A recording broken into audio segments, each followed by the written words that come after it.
గురుకుల పాఠశాలలో ఫుడ్ పాయిజన్‌లు జరిగిన సంఘటనలు అందరం చూసాము. తాజాగా తెలంగాణలో ఫుడ్ పాయిజన్ కేసు మరొకటి తెర మీదకొచ్చింది. ఇక్కడ నల్గొండ జిల్లాకి సంబంధించిన నల్గొండ జిల్లాలో ఫుడ్ పాయిజన్ కారణంగా మోడల్ స్కూల్ హాస్టల్‌లో బాలికలు కొంతమంది అస్వస్థతకు గురయ్యారు. దీంతో వెంటనే వారిని స్థానిక ఆసుపత్రికి తరలించారు. నిన్న రాత్రి 5గురు బాలికలు ఆసుపత్రిలో చేరగా ఈరోజు మరో 2 కడుపు నొప్పితో చికిత్స తీసుకుంటున్నారు. దీంతో బాలికల సంఖ్య ఇప్పుడు 7కు చేరింది.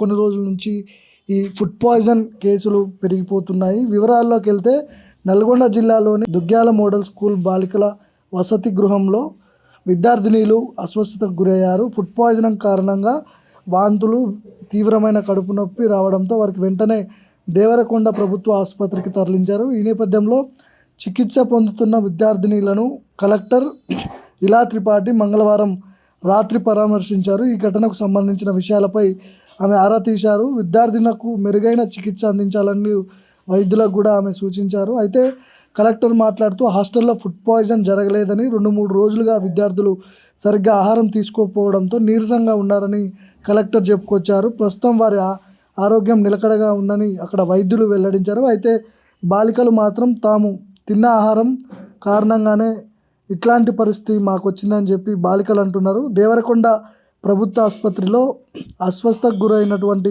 విద్యార్థినీలు తాజాగా ఒక ప్రముఖ టీవీలో మాట్లాడుతూ 3 రోజుల క్రితం నుంచి సరిగ్గా భోజనం పెట్టడం లేదు, ఎస్ఓకి చెప్పినా కూడా పట్టించుకోవడం లేదు, అన్నం సరిగ్గా ఉడకడం లేదు, సగం ఉడికించిన అన్నం మాకు పెడుతున్నారు, అదే తినాల్సి వస్తుందంటూ కూడా ఆ బాలికలు ఆవేదన వ్యక్తం చేస్తున్నారు. 3 రోజుల నుంచి కూడా కడుపు నొప్పి వస్తుందని కూడా అక్కడ అధికారులకు చెప్పినప్పటికీ కూడా ఎవరు పట్టించుకోవట్లేదని కూడా వాళ్ళు మాట్లాడుతున్నారు. మాకు పెట్టే భోజనంలో నాణ్యత ఉండడం లేదంటూ ఆవేదన వ్యక్తం చేశారు. మరోవైపు విద్యార్థినీలు అస్వస్థతకు గురి కావడంతో దేవరకొండ ప్రభుత్వ ఆసుపత్రికి అక్కడ పెద్ద ఎత్తున విద్యార్థి సంఘాలు, కొన్ని పొలిటికల్ పార్టీలకు సంబంధించిన విద్యార్థి నాయకులందరూ కూడా అక్కడ ఆందోళనకు దిగాయి. ప్రభుత్వానికి వ్యతిరేకంగా పెద్ద ఎత్తున నినాదాలు చేశారు. విద్యార్థులకు సరియైన ఆహారం అందించాలంటూ కూడా విద్యార్థి సంఘాలు అక్కడ బైఠాయించి నిరసనలు చేసిన నేపథ్యం కనిపిస్తూ ఉంది.